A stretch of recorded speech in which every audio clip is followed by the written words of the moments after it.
all the willy or won't he in the comeback from injury, when you found out that Andrew Johns was playing for New South Wales in Game 2 of Origin, what happened in camp for the Maroons? Come on, you two. Yeah, I'll let this man talk first. He was his opposite I number. was still a kid, 22 years of age, so coming up against someone that I looked up to and idolised along with Lockie was a really big challenge for myself. But, you know, as an opposition player, I've never learnt more in 2 games than I did coming up against Joey those 2 games. His pass selection, his kick selection, his defence.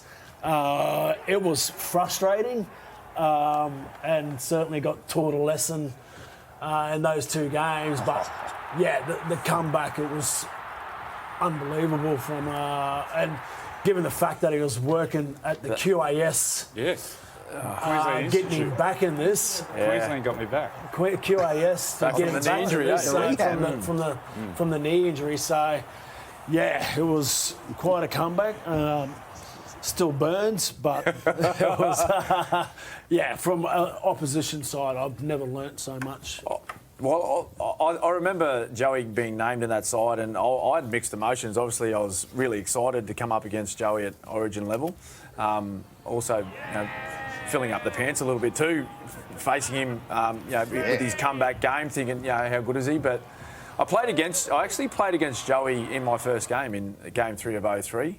We got the victory that night. But my memories of that game, and particularly that try he set up for Denny Badiris, I remember standing there just thinking, how did he do that? Like, that's just amazing. And I was in a similar boat to JT. I was just starting out my career. I was only a few seasons in.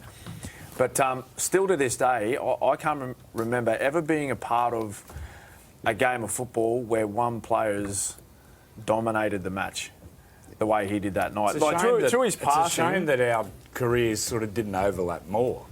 Yeah, absolutely, mate. Yeah, absolutely. Like, I would have loved to have played during the dominance era. Yeah. Would have loved to have played against you boys. Would it have been so dominant? Mate, of course it would. Maybe Well, not. Probably not. Probably not. If we're being this honest. would have been a great time. Challenge, Queensland was that big, and but everything he did that night was just unbelievable. Like, as frustrating as it was and disappointing as it was to be a Queenslander playing against him, it was actually very it was just remarkable sitting there just going, how good is this bloke? does some of those lessons you spoke about, did they put you in good stead for the next 12 years? 100%. Personally, for myself, playing halfback, like I said, you know, I looked up to you and Lockie and tried to mould my game on you two. And like I said, my footy IQ from those 2 games, and obviously the test for the Kangaroos playing alongside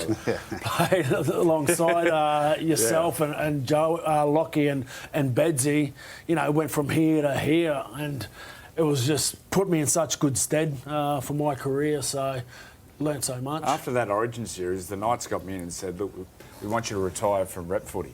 So I said, yeah, righto. So the next year I'm watching 2006 when Lockie gets that ball and they win. I look at my coach's box. There's Michael Hagan, the Knights game. I went, join the Dots. Thanks. Brilliant. Yeah. Got him. Good work, Trout.